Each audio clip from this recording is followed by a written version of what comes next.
So here's the key fact that you need to remember is that f and g are inverses if f of g, so that's one way of saying f of g or writing it.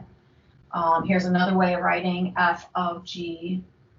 So f of g of x equals f of g of x equals x.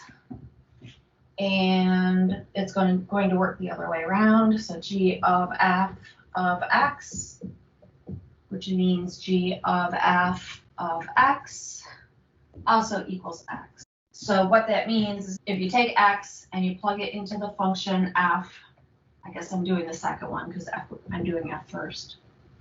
I would get f of x out, and then I can plug that into the function g, and I get g of f of x, but I ultimately want that to be x. So my input and my output are the same thing when I'm done going through that whole series. So similarly, if I take x and I plug it into g,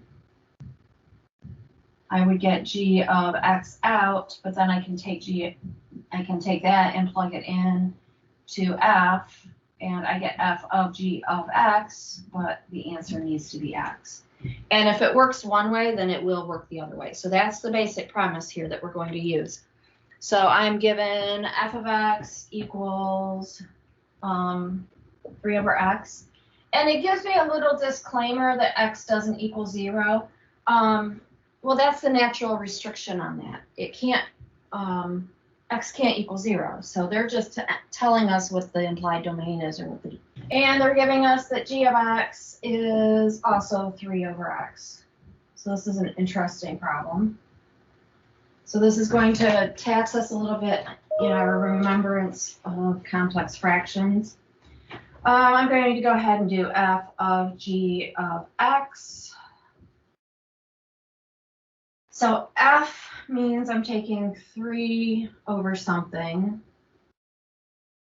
and the something is going to be g of x. So g of x goes in that spot, and 3 over x goes in that spot. So I like to do complex fractions sometimes just by remembering that the fraction bar is a division symbol. And so that means I have 3, I might go ahead and write it as 3 over 1. Divided by 3 over x. So I'm just rewriting the problem horizontally instead of vertically. But I know that I perform division by keeping the first fraction the same, turning it into multiplication, and flipping the second fraction. And my rule of thumb, always cancel before you multiply when it comes to fractions. Makes life a lot easier. So I am going to cancel those 3's, multiply fractions straight across. 1 times x is x, 1 times 1 is 1, but x over 1 is just x. So I found that f of g of x is x. So that's what I was hoping for if this is an inverse function. And in this context, in this problem, you can see that g of f of x is going to be the exact same work. And so, yes, these are inverses of one another. So that's all I need to do is compose the two functions. If the answer is x, then they're inverses of each other. So that was the first half of the question. Let's try the second half. Second half is f of x equals 2x minus 7.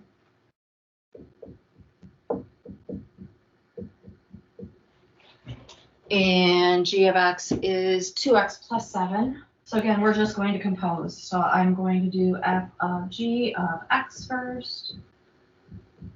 F tells me to take 2 times something and subtract 7 from it. The something is 2x plus 7. Need some parentheses there.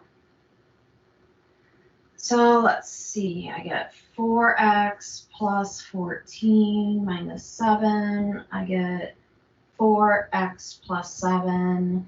That definitely is not just x. So I know it's not going to work the other way around, but I guess I should do it anyways.